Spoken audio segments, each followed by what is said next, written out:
Why does new public management persist despite being shown to be highly inefficient, perpetuate silos across agencies, and provide uncoordinated services to citizens? New public management, or NPM, has shaped public sector reform for decades. Despite heavy criticism and growing calls for more cross-agency, collaborative models of governance, NPM remains deeply embedded in how many governments operate today. The obvious question is, why does it persist? At its core, NPM prioritizes efficiency, performance measurement, competition, and control. It borrows heavily from private sector management ideas, targets, contracts, audits, and hierarchical accountability. For politicians and senior leaders, this approach is appealing because it feels clear, controllable, and visible. NPM persists largely because it is convenient. Legal frameworks, budget systems, and accountability mechanisms are built around it. It offers simple narratives, cut costs, hit targets, measure outputs, and provides levers of control that are easy to explain publicly. In tight fiscal environments, it feels like the safest and lowest risk option, even when it delivers diminishing returns. At the same time, cracks are clearly showing. Public problems today, climate change, health systems, social inequality, digital transformation, are complex, interconnected, and cut across organizational boundaries. These problems cannot be solved by single agencies chasing narrow performance targets. As a result, we are seeing growing interest in collaborative governance tools that challenge NPM from within. Horizontally, governments are experimenting with mandated governance networks, bringing multiple agencies together around shared problems, and appointing network managers to coordinate effort over time. Vertically, reforms such as decentralization and metagovernance aim to move away from rigid command and control, towards shaping incentives and enabling collaboration rather than directing it. At the individual level, leadership models are shifting. Integrative and distributed leadership encourage professionals from different disciplines and levels to work together.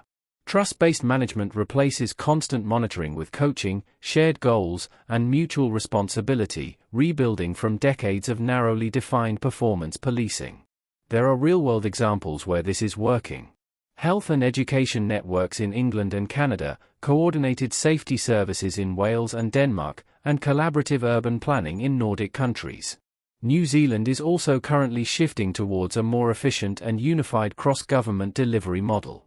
These cases show that collaboration is possible, but only when supported by the right structures, leadership, and incentives. So why hasn't this become the norm? The barriers are significant. NPM is locked in through law, budgeting systems, and professional habits.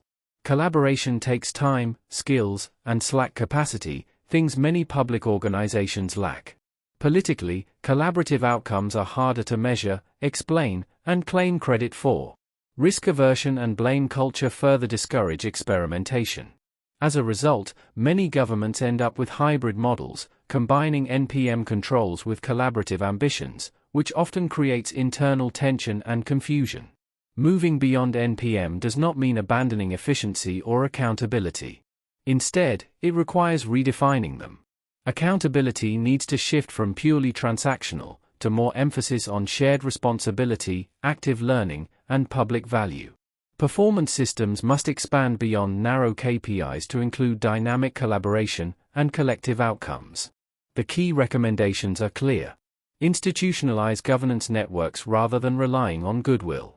Invest in collaborative and network management skills. Promote trust-based and distributed leadership. Redesign accountability frameworks to reflect collective outcomes. Decentralize authority and resources meaningfully. Take a phased, context-sensitive approach to reform. And, critically, signal sustained political commitment to collaboration. In the end, NPM is unlikely to disappear entirely. The real challenge is to reach a post-NPM equilibrium, one that balances efficiency with trust, control with collaboration, and measurement with learning. The future of governance is not about managing from above, but building public institutions that are adaptive, interdependent, and capable of navigating complexity with confidence. For more discussion on topics like this, follow GJC Insights.